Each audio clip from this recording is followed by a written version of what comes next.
ఇక కోడిగుడ్లదైతే ఈ దేశ చరిత్రలోనే పెద్ద కుంభకోణం ఈ రేవంత్ రెడ్డి ప్రభుత్వ కోడిగుడ్ల కుంభకోణం. కేసీఆర్ గారి పాలనలో ఒక కోడిగుడ్డు ఒక్కొక్కటి 50 గ్రాముల నుంచి 60 గ్రాములు ఉండాలని చెప్పి నిబంధన విధించేవారు. అదే విధంగా ఈ కోడిగుడ్డు రేటు మార్కెట్ రేటుకు 30 పైసలు ఎక్కువ ఇచ్చేవాళ్ళు. మార్కెట్లో 5 రూపాయలు ఉంటే ఒక గుడ్డు 5 రూపాయల 30 పైసలు, లేకపోతే 40 పైసలు. అదేవిధంగా సగటున ఒక్కొక్క గుడ్డు విలువ 5 రూపాయల నుంచి 5 రూపాయల 50 పైసలు, అంటే 5.5 రూపాయల వరకు ఉండేది. కానీ రేవంత్ రెడ్డి ఏం చేసిండారు, కానీ ఇది అందరు వినాలి తెలంగాణ ప్రజలు. ఈయన ఒక గుడ్డుకు ఫ్లాట్ రేట్ నిర్ణయించిండు. ఎంత?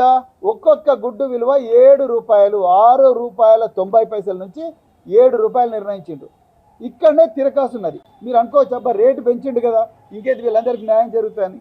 కాదు, ఇక్కడ ఏం చేసిండయా అంటే ఈయన తెలివిగా గుడ్డు రేటు పెంచి ఈ టెండర్లో పాల్గొవాలంటే కమ్సే కమ్ 3 కోట్ల టర్నోవర్ చూపియండి అన్నాడు. కేసీఆర్ గారి టర్నోవర్ నిబంధన పెట్టలేదు. 3 కోట్ల టర్నోవర్ చూపియండి, మీకు పౌల్ట్రీ ఫామ్ ఉండాలి, మీకు అగ్మార్క్ గ్రేడింగ్ ఉండాలి అంటున్నాడు. ఎక్కడి నుంచి వస్తాయండి వీళ్ళకి అగ్మార్క్ గ్రేడింగ్? వీళ్ళకు 3 కోట్ల టర్నోవర్ ఏడికెళ్ళి వస్తుంది? అంటే నువ్వు ముందర చికెన్ ఫ్రై చేసి చెట్టుకు కట్టేసినావు, తినండి అంటున్నావు, కానీ కాళ్ళు చేతులు 2 కట్టేసినావు, మూతికేమో ప్లాస్టర్ వేసినావు. ఎట్లా వీలవుతుందండి?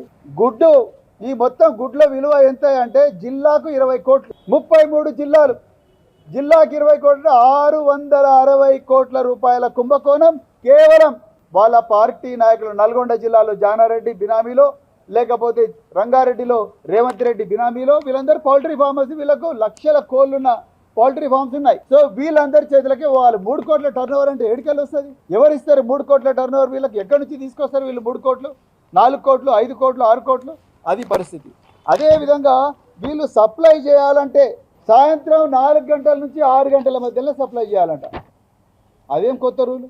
కేసీఆర్ గారి పాలనలో ఉదయం 6 గంటల నుంచి సాయంత్రం 6 గంటల వరకు ఎప్పుడైనా సప్లై చేయొచ్చు కదా, కానీ వీళ్ళు 4 గంటల నుంచి 6 గంటల మధ్యలో సప్లై చేయాలంట. సో ఆ విధంగా ఇంకా బిల్స్ అయితే కేసీఆర్ గారి పాలనలో ప్రతి 2 నెలలకు ఒకసారి కరెక్ట్గా బిల్స్ వీళ్ళ అకౌంట్లలో పడేటి.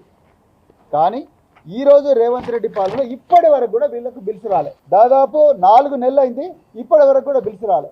గ్రీన్ ఛానల్ అన్నాడు, గ్రీన్ ఛానల్ ఆయనకు పెట్టుకున్నాడు. గ్రీన్ ఛానల్ ఆయనకు, ఆయన కుటుంబ సభ్యులకు, మెగా కృష్ణారెడ్డికి, పొంగులేటి శ్రీనివాసరెడ్డికి, ఇప్పుడు కొత్తగా ఇంకొకటి వచ్చిండు సీఎం రమేష్, ఆంధ్రప్రదేశ్ నుంచి ఒక కాంట్రాక్టర్ వచ్చిండు. వీళ్ళందరికీ గ్రీన్ ఛానల్ పెట్టుకొని డబ్బులు ఇస్తా పోతా ఉన్నాడు. వీళ్ళ నోట్లో మాత్రం మట్టి కొట్టిండు రేవంత్ రెడ్డి. ఇలా ఒక గుడ్డు విలువ 7 రూపాయలు నిర్ణయిస్తే నువ్వు డైట్ ఛార్జీలు 40 రూపాయలకు పెంచినావు. 40 రూపాయల 7 రూపాయలు గుడ్డుకే పోతే 33 రూపాయల వాళ్ళ పిల్లలు ఏం తింటారు? ఎప్పుడైనా ఆలోచించినవా? అది కూడా పోనీ 7 రూపాయలు ఇచ్చినావు. 7 రూపాయలు ఇచ్చినప్పుడు పేదలకు ఇవ్వాలిగా ఆపర్చునిటీ. పేదలకు ఇవ్వకుండా జీవో 17 తీసుకొచ్చి మొత్తం కూడా బడా వ్యాపారస్తులు వచ్చేటట్టుగానే ఇలా ప్లాన్ చేసిండే రేవంత్.